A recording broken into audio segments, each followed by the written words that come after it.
Tô aqui de volta com o Jorge Anzol, batendo esse papo gostoso nessa noite, gostosa também, que faz em Rio Branco, a gente sempre nesse calor enorme, mas tá rolando até um ventinho aqui, né? Chama na paisagem, Júnior Passos.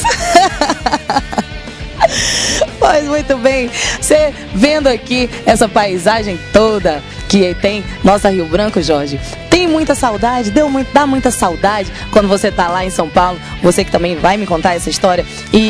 Mas antes eu quero saber se dá muita saudade, porque quem bebe dessa água aqui que a gente tá vendo diz que não volta, quem não é daqui, mas quem é daqui e decide ir com um sonho nas costas lá pra São Paulo tentar a música, dá saudade. Ainda mais do feijão da Dona Maria Raimunda. Feijão com chicória da Dona Raimunda. Feijão com chicória.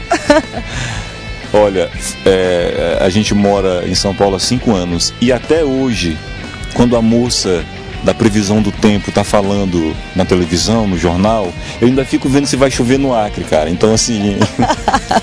É acriano mesmo. A gente não esquece. E depois que você sai daqui, você vai morar fora, é que você sente mais falta de coisas que você achava de repente até banais, como vir aqui na beira do rio e olhar o rio, e que a gente achava isso quando morava aqui, e de repente você vai morar em São Paulo e você sente vontade, sente saudade de ver o rio, de ver a ponte metálica, enfim, relembrar a tua infância, a tua adolescência na cidade, atravessando o rio, atravessando a ponte, andando de catraia, indo estudar no Imaculada Conceição.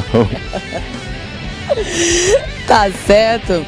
Eu quero saber, Jorge, assim, quando a gente não, porque eu não faço música, mas os apaixonados pela música, eles que querem viver do talento deles, você é um, e eu quero saber como é largar a sua cidade, que você sente saudade, que você vê a previsão do tempo lá, quer saber se vai chover, como é largar isso tudo, largar o feijão com chicória da Dona Raimunda e ir para São Paulo atrás de fazer música com mais 3 amigos e suprir realmente aí o seu desejo e fazer do seu sonho realidade.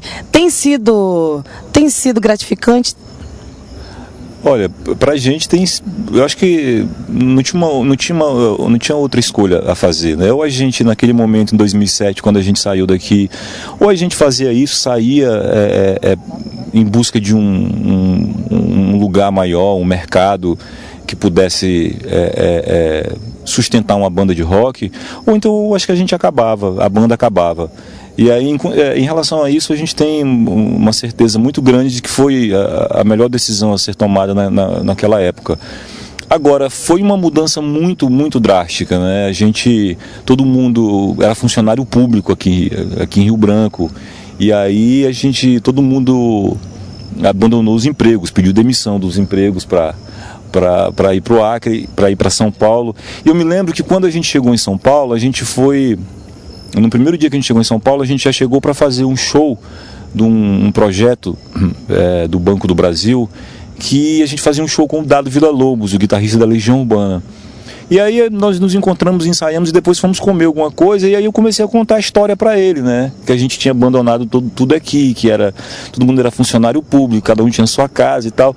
E aí eu comecei a perceber que ele ficou meio abismado assim com a história, e eu fiz a pergunta. Meu Deus, como é que vocês fazem isso? Para ele, eu falei assim, cara, largam tudo assim? Exato, eu fiz a pergunta para ele, tu não achava que ainda existia gente louca o suficiente para fazer isso? Ele falou assim, realmente, cara, não. Então foi uma loucura, assim, o que a gente fez, porque, como eu te falei, todo mundo tinha sua vida aqui, tinha o seu trabalho, tinha sua casa, e aí de repente a gente se viu, os 4 morando num apartamento de 2 quartos, né? Quando a gente foi para São Paulo, a gente morou 8 meses os 4 nesse apartamento da família da Carol Freitas, nossa... Outro talento criando, né, Carolzinha? Monstro. E aí, assim, foi difícil, porque a convivência, né? Quando nós morávamos em Rio Branco, cada um tinha sua casa, nós nos encontrávamos para tocar os fins de semana, ensaiar, enfim. Muito diferente de você viver os 4, né? Dividindo o quarto, e de repente você acorda na madrugada, eu acordava na madrugada com o Diogo roncando, eu dividi o quarto com o Diogo. Então foi muito difícil, mas eu acho que o sonho que a gente tinha, que era de levar a nossa música, que a gente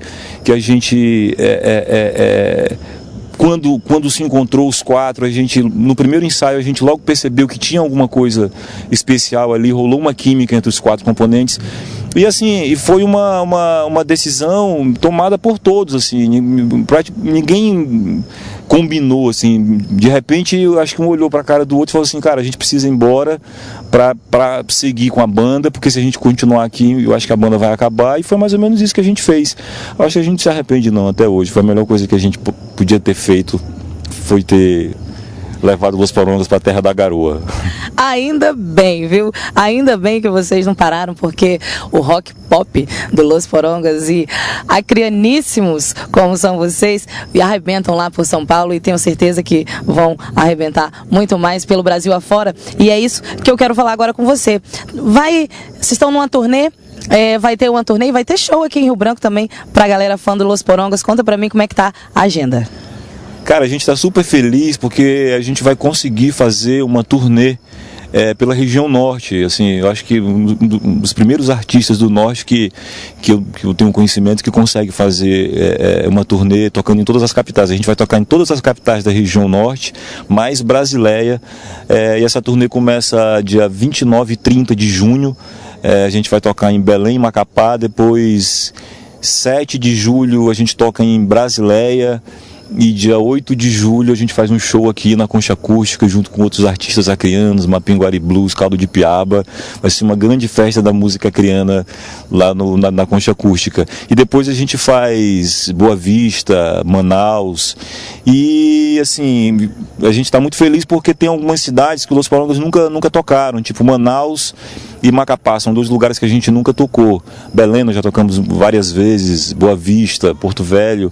E a gente está muito feliz porque a gente vai poder chegar nesses lugares, assim, que a gente sabe que tem gente que conhece a banda, vez ou outra entra no Facebook, no site da banda e pergunta quando é que a gente vai tocar nesses lugares. E aí, finalmente, a gente vai poder chegar em Manaus e Macapá, que são dois lugares que a gente queria muito tocar aqui na região norte. E a gente está muito feliz por isso, porque vai poder levar o trabalho da gente em todas as capitais da região norte. E eu acho que vai ser um momento muito interessante assim, da carreira do Los Porongas poder fazer essa turnê. A gente sai de Rio Branco e isso gera notícia e a gente já está há 5 anos morando em São Paulo e a gente já tocou em vários lugares, a banda já apareceu em várias publicações. Isso faz com que a banda fique mais conhecida em Rio Branco. E aí, assim, a gente sente, a cada vez que a banda volta para Rio Branco, todos os anos a gente vem em Rio Branco para tocar, às vezes a gente vem até mais de uma vez para tocar, a gente sente justamente isso, que o público está crescendo e assim, já tem gerações distintas de fãs dos Porongas, né? Tipo uma galera que o ano que vem o Los Porongas faz 10 anos, né, de existência. A gente já tem mais tempo de São Paulo do que de Rio Branco, né? E a gente vê os primeiros fãs dos Porongas quando a banda surgiu em 2003, 2004. E assim, essas pessoas estão com 25, 30 anos de idade e já tem uma galera mais nova, assim. A gente tocou no Chico Pop, no Teatrão no final do ano passado, e a gente ficou assim, pasmo, porque tinha uma molecada de 12, 13, 15 anos de idade que eu acho que nem saía de casa na época que o Los Porongas surgiu, né? Então eu acho que isso se deve ao fato também dessa coisa da gente ter ido para São Paulo e isso ter se transformado em notícia, o fato da gente ter tocado no Altas Horas, que é um programa nacional, muito conhecido, ajudou bastante. E em relação a São Paulo, cara, assim, praticamente a gente começou do zero, porque quando a gente foi para São Paulo, nós já tínhamos tocado em vários lugares do Brasil, nós já éramos conhecidos em Minas, em Belém, no Rio de Janeiro nós já tínhamos tocado, Goiânia, mas São Paulo era uma das últimas cidades, assim, das grandes cidades, grandes metrópoles, que os Los Porongas nunca tinham tocado. E quando a gente foi justamente para morar em São Paulo e já para começar a carreira lá. E assim, a gente viveu de tudo, tipo do cara da gente tocar numa casa noturna e o cara escrever Los Porongas do Arce. O cara queria escrever Acre, ele escreveu Arce. Então, assim, e sempre era aquela pergunta, né? Pô, mas vocês são do Acre, pô, mas tem rock no Acre. Então, a primeira coisa a primeira reação era meio que do descrédito. Era tipo assim, não pode existir uma banda de rock vinda do Acre. Como assim no Acre? O Acre nem existe, como é que vai ter uma banda de rock? Mas eu acho que esse tipo de desafio existiu sempre desde o início do Los Porongas, né? Porque primeiro a gente teve que fazer com que as pessoas acreditassem que o Acre realmente existe. Existe, como diz o outro, existe. Depois a gente teve que provar que o Los Porongas não tinha nada a ver com Los Hermanos, né? Porque tinha muita gente que achava. E aí eu acho que depois de 5 anos, assim, a gente conseguiu, com muita luta, porque assim, a gente faz parte de um segmento musical que não está na grande mídia, não está nos grandes meios de comunicação. Então é uma música alternativa, é um trabalho alternativo, mas depois de 5 anos a gente consegue ver que a gente já conseguiu fazer um público em São Paulo, então a ponto de fazer um show em lugares para 200 pessoas, 300 pessoas, e chegar lá e tá lotado de paulistas cantando as músicas de Los Porongas. Eu me despeço então de você, Jorge. Muito obrigada. Obrigado a você. Muito bem-vindo ao Sim, o Acre Existe. Volte sempre. Volte sempre, tá bom? Eu fico por aqui e vou ali agora tomar um açaí com Jorge Asdal. Tchau pra vocês. Sexta-feira tem mais.